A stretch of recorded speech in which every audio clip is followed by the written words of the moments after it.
रात के 12 बज चुके थे।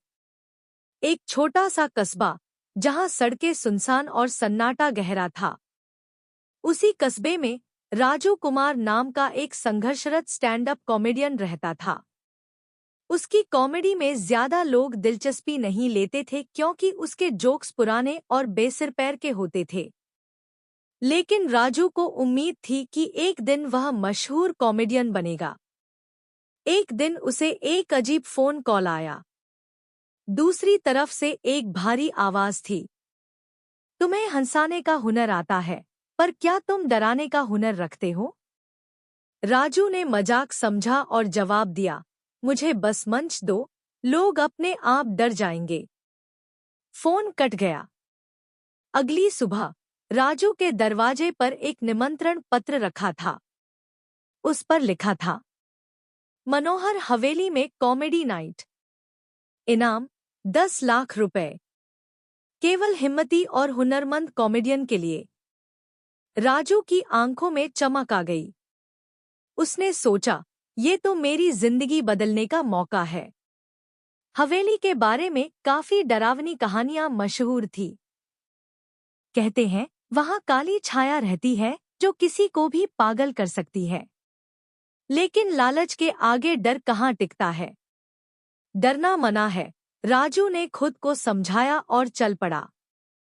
रात के ठीक 10 बजे वह हवेली पहुंचा। दरवाजा खुद ब खुद खुल गया। अंदर चारों तरफ अंधेरा था। दीवारों पर लटके पुराने चित्रों की आंखें जैसे राजू को घूर रही थी। हेलो, कोई है? राजू ने आवाज लगाई। एक अजीब सी हंसी गूंजी, तुम आए तो सही, तैयार हो जाओ हंसने और रुलाने के खेल के लिए। राजू ने सोचा, कोई मजाकिया शख्स है, देखते हैं कौन हंसता है। राजू को एक बड़ा सा हॉल दिखाई दिया जहां कुर्सियां खाली थीं।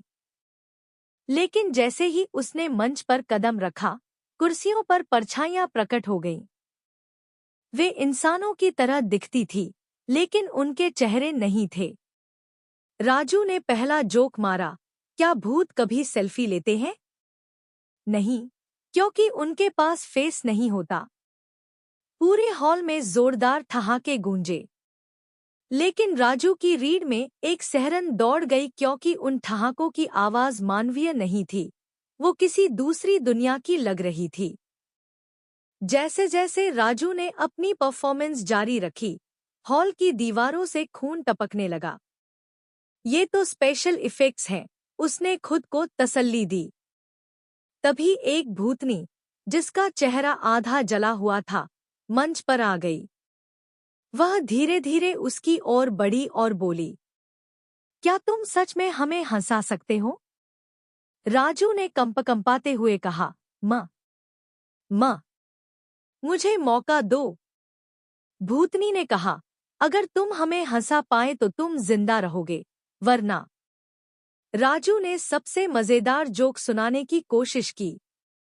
एक भूत दूसरे भूत से कहता है, भाई, क्या तुम मच्छर से डरते हो?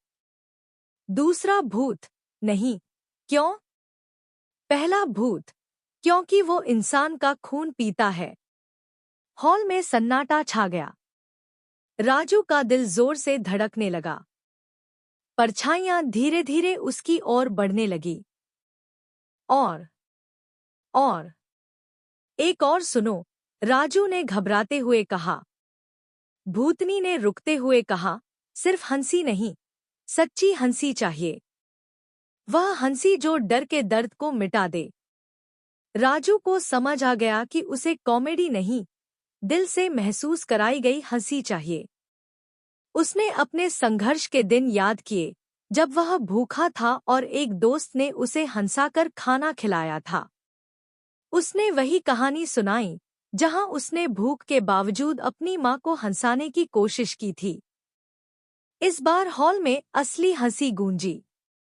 भूखनी के चेहरे पर आंसू आ गए। उसने कहा, तुमने हमें आजाद कर दिया, अब यह हवेली तुम्हारी है। राजू को 10 लाख नहीं मिले, लेकिन उसे जिंदगी का सबसे बड़ा सबक मिल गया। डर और हंसी में बस एक एहसास का फर्क होता है।